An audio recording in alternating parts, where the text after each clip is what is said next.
Hello दोस्तों, welcome back to my YouTube channel Medcore medical lecture. आज हम बात करेंगे सिरप जेंटल के बारे में, जिसके अंदर कंटेंट जो पाया जाता है अल्बेंडाजोल पाया जाता है। और ये जो बच्चों के पेट के कीड़े की सबसे अच्छी दवा होती है। इस वीडियो में हम इसके यूजेस के बारे में बात करेंगे और इस सिरप के डोजेस के बारे में कि किस उम्र के बच्चों में कितना डोज देना चाहिए और कितने दिनों के तक देना चाहिए, और इस सिरप के साइड इफेक्ट के बारे में बात करेंगे। चलिए तो टॉपिक को शुरू करते हैं, देखते हैं कि ये अल्बेंडाजोल सिरप जो होता क्या है। इसके इंट्रोडक्शन के बारे में जानते हैं। Albendazole oral suspension is an anti parasitic medicine. ये क्या होती है कि ये एंटी पैरासाइटिक मेडिसिन होती है जो पेट में पैरासाइट पाए थे उनको किल करने के लिए इस सिरप का इस्तेमाल करते हैं। Use for the treatment of parasitic worm infection, जो पेट में वर्म इन्फेक्शन होते हैं उसको किल करने के लिए सिरप का इस्तेमाल करते हैं। It was by killing the worms that cause infection and stop the infection from spreading. और ये क्या करता है, जो सिरप होता है पेट में जो कीड़े होते हैं उनको मारती है, उनके ग्रोथ को रोकती है। It restrain the worm from absorbing the body's essential nutrient. क्या करती है, जो वर्म होते हैं पैरासाइट होते हैं उनको रोकती है, जो हमारी बॉडी में एसेंशियल न्यूट्रिएंट्स होते हैं उनको एब्जॉर्ब करने से। Causing them to lose their energy and leading to their an eventual death. और क्या करती है, इसकी एनर्जी जो कीड़े होते हैं उनकी एनर्जी को लूज करती है, एट द एंड उनको किल कर के मार देती है। The dead worms are the remove from your child's body through the stool. जो डेड वर्म होते हैं, जो पेट के जो कीड़े होते हैं जो ये सिरप मारती है, वो बच्चों को जो होता है स्टूल के थ्रू बाहर निकल जाता है।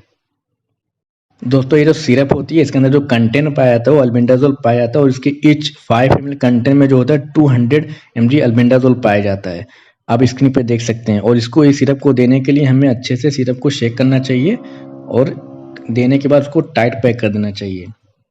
दोस्तों, इस सिरप की कुछ अल्टरनेट ब्रांड के बारे में हम बात करते हैं, जैसे कि बैंडी हो गया, सिरप बैंडी हो गया, सिरप जेंटल हो गया, syrup albendazole oral suspension 20 mg पर 5 ml करके आता है, और सिरप नो वर्म करके जो अल्केन कंपनी द्वारा बनाया जाता है, और जो अल्बेंडाजोल तो कैडिला फार्मास्यूटिकल कंपनी द्वारा बनाया जाता है, और जो जेंटल सिरप हो जीएसके फार्मास्यूटिकल कंपनी द्वारा बनाया जाता है, और जो बैंडी सिरप है वो मैनकाइंड कंपनी फार्मास्यूटिकल कंपनी द्वारा बनाया जाता है। ये कुछ फेमस ब्रांड है जो मार्केट में इस नाम से अवेलेबल होती हैं। दोस्तों, हम इस अल्बेंडाजोल सिरप की कुछ बेसिक नॉलेज और इन्फॉर्मेशन के बारे में बात करते हैं। Give this medicine to your children by mouth. इस मेडिसिन को हम ओरली तौर पे बच्चे को देंगे with a fat containing food such as milk. और इस सिरप को जब देंगे तो उससे इस सिरप को देने से पहले हमें कोई फैट कंटेनिंग जो फूड होता है जैसे कि मिल्क हो गया, फिर कोई भी डेयरी प्रोडक्ट देकर इस सिरप को देंगे। This will help your children body absorb this medicine better. ये क्या करता है, अगर हम ऐसा करेंगे तो जो मेडिसिन होती है वो अच्छे से बच्चे की बॉडी में ऑब्जर्व करती है और अपना रोल अच्छे से अदा करेगी। In case your child vomits within 30 minutes of taking Bandy suspension give the same dose again. अगर बच्चे को इस सिरप देने के बाद अगर 30 मिनट से पहले वोमिट कर देता है, अगर 30 मिनट के बाद करता है तो रिपीट करने की जरूरत नहीं होती। अगर 30 मिनट से पहले वोमिट कर देता है तो हम वही सेम डोज बच्चे को फिर से दोबारा रिपीट करेंगे। The duration of the treatment depends on the type of worm your child is infected with। और इसका जो ड्यूरेशन होता है वो उसके बच्चे की कंडीशन और उसके सिचुएशन के ऊपर डिपेंड करता है। Usually it is given as a single dose. इसको हम ऐसे सिंगल ही डोज देते हैं। इसको ऐसा नहीं कि ओडी देंगे, बीडी देंगे, टीडीएस देंगे। ये सिंगल डोज के तौर पे इस सिरप का इस्तेमाल किया जाता है। अब दोस्तों, हम इस सिरप अल्बेंडाजोल सिरप के कुछ साइड इफेक्ट के बारे में बात करते हैं कि ये सिरप देने के बाद क्या क्या साइड इफेक्ट देखने को मिल सकते हैं, जैसे कि नोजिया हो गया, वोमिटिंग हो गया, डिजीनेस हो गया, हेडेक हो गया, एब्डोमिनल पेन हो गया, लॉस ऑफ एपेटाइट हो गया, हेयर फॉल जैसी समस्या भी देखने को मिल सकती है, माइल्ड फीवर का एहसास हो सकता है, इंक्रीज लीवर एंजाइम जो एसजीओटी जीपीटी होते हैं वो माइल्डली बढ़ के दिख सकते हैं, लॉस ऑफ एपेटाइट हो सकती है, सो थ्रोट यानी कि थ्रोट में मतलब खराश हो सकती है, इरिटेशन हो सकता है।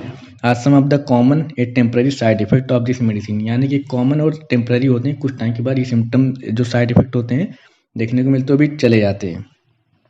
बहुत ही रेयरली कभी कभी ऐसा होता है कि सिरप के साइड इफेक्ट में ब्लीडिंग जैसी समस्या देखने को मिल सकती है। अब दोस्तों, हम बात करते हैं कि ये जो वर्म होते हैं ये बॉडी में, बच्चों की बॉडी में इंटर कैसे होते हैं, कैसे उनका फॉर्मेशन होता है। Worms enter inside your children body when your child eats और drinks something that is infected with a worm और इट्स एग। ये बच्चों की बॉडी में कैसे इंसर्ट होता है, जैसे कि कोई बच्चा अगर वो ऐसी कोई ड्रिंक लेता है या फिर कोई ऐसा खाना खाता है जिसके अंदर ये इन्फेक्टेड वर्म जो होते हैं वो पाए जाते हैं या फिर उनके अंडे पाए जाते हैं।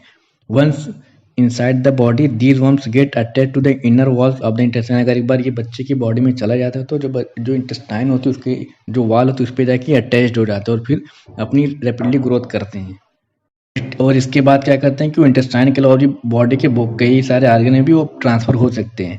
Mental suspension works by keeping the worms and worms forming observing sugar their by depleting their energy level. Mental suspension क्या करता है, इनको जो बॉडी में शुगर होती है उनको ऑब्जर्वेशन को रोकता है, उनकी एनर्जी लेवल को डाउन करता है और क्या करता है वो फिर एट द एंड उनको उनके इन्फेक्शन को ट्रीट करता है, उनको मारकर बॉडी से निकाल देता है स्टूल के थ्रू बच्चों के। देखते हैं दोस्तों कि ये जो अल्बेंडाजोल सिरप जो होता है ये किसी कंडीशन में इस्तेमाल किया जाता है, यानी कि किन किन टाइप के कीड़ों को मारने में इस्तेमाल किया जाता है। हम टाइप के जो वर्म्स होते हैं उनके बारे में बात करते हैं, जैसे कि पिन वर्म हो गया है, थ्रेड वर्म्स हो गए, राउंड वर्म्स हो गए, हुक वर्म्स हो गए, टेप वर्म्स हो गए, लीवर फ्लूक्स हो गए। ये सब जो वर्म के टाइप्स होते हैं इन सारे टाइप को किल करने में अल्बेंडाजोल सिरप काम करता है। तो हम दोस्तों इसके यूजेस के बारे में बात करते हैं। तो जो बिलो 1 ईयर नॉट रिकमेंडेड, यानी कि अगर बच्चे की उम्र 1 साल तक है तो उस कंडीशन में सिरप का इस्तेमाल मना है। अगर बच्चे की एज 1 साल से 2.5 साल है तो उस कंडीशन में हम बच्चे को 5 ml यानी कि 200 mg स्टेट में देंगे और उसके बाद या तो 3 to 4 डेज के बाद रिपीट कर सकते हैं वरना फिर 15 दिन के बाद दे सकते हैं। और वही सेम चीज़ अगर बच्चे की उम्र 2.5 साल से 10 साल तक की उम्र है तो उसको हम 10 ml देंगे यानी कि 400 mg देंगे। अभी हमने स्टार्टिंग में बात किया था कि each 5 ml content 200 mg albendazole, तो अगर हम 10 ml देंगे तो बच्चे की बॉडी में 400 mg अल्बेंडाजोल जाएगा। No need to take before 6 month, एक बार देने के बाद बच्चों को 6 महीने से पहले देने की कोई जरूरत नहीं पड़ती, उसके बाद हम रिपीट कर सकते हैं इसको। Measure it with a measuring cup and take it by mouth, और उसके ऊपर जो सस्पेंशन होता है उसके साथ एक मेजरिंग कप आया तो उसके अकॉर्डिंग मेजर करके बच्चे को देंगे। शेक विल बिफोर यूज, बच्चे को देने से पहले अच्छे से बॉटल को शेक करें। बैंडेज सस्पेंशन में बी टेकन विथ और without food but it is better to take it at a fixed time. ये जो होता है हम इसको बिफोर फूड या आफ्टर फूड भी दे सकते हैं, लेकिन बेटर है कि खाना खाने के बाद दें और ऐसा डाइट दें जो कि फैट कंटेनिंग हो। आगे दोस्तों हम बात करते हैं कि अगर किसी बच्चे के अंदर अगर ये इंटेस्टाइनल जो वर्म पाया जाता है तो उसके क्या क्या साइन एंड सिम्टम देखने को मिल सकते हैं। तो बच्चे को देखिए एब्डोमिनल पेन बहुत ज़्यादा होगा, डायरिया भी हो सकता है बहुत ही ज़्यादा रिपीटेडली रिकरेंटली उसको डायरिया भी होते रहेगा। उसके अलावा नोजो वोमिटिंग होती रहेगी, उसको गैस और ब्लोटिंग बहुत ज़्यादा है उसकी शिकायत रहेगी। डिसेंट्री यानी कि ल्यूर स्टूल होगा कंटेनिंग ब्लड एंड म्यूकस, उसको डिसेंट्री स्टार्ट हो जाएगी जो उसका स्टूल की जो कंसिस्टेंसी होगी बहुत ही लूज होगी और उसके साथ म्यूकस भी सीक्रेट होगा। रेश और ईचिंग अराउंड द रेक्टम, और जो वल्वा होती है, जो अगर वल्वा और रेक्टम होती है उसके अराउंड जो होता है बहुत ही ज़्यादा ईचिंग और रेशेस वगैरह पाए जाएंगे। स्टोमक पेन होगा और टेंडरनेस यानी कि पेट में दर्द होगा, अगर उस एरिया पे हम दबाएंगे प्रेस कंप्रेशन डालेंगे अपना तो वहाँ पे पेन का भी एहसास होगा बहुत ज़्यादा। फीलिंग टायर्ड, बहुत ही ज़्यादा बच्चा सुस्त जैसा महसूस करेगा, बहुत ही ज़्यादा टायर्ड दिखेगा। दोस्तों अभी हमारा वीडियो यहाँ पे खत्म होता है, हम मिलेंगे हमारी नेक्स्ट वीडियो में नए टॉपिक के साथ। जो लोग चैनल पे नए हैं दोस्तों प्लीज़ वीडियो को लाइक करें, शेयर करें और कमेंट करें और चैनल को सब्सक्राइब कर लें। थैंक यू दोस्तों।